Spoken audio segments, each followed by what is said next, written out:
का ना करे के चाहे। आज हमार छोट बाबू युवराज के जन्मदिन बा।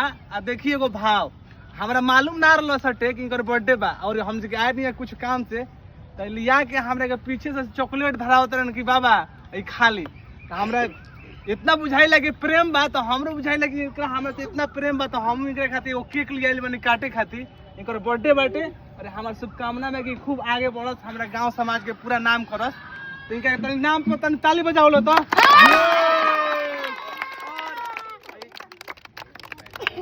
देखो जो जोरी की ना हो जरा चलो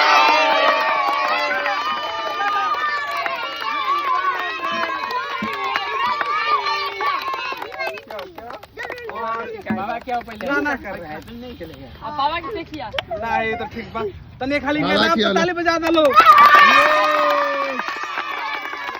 गाना करे के चाहे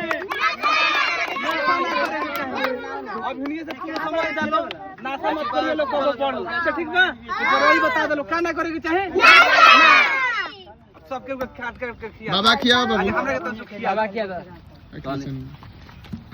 थोड़ा सा हां हो जाएगा दे टोपिया दे सब लइका सब सबको खियाओ लो सब कोनो खा लो तो लाइन खियाओ ताजी बाबा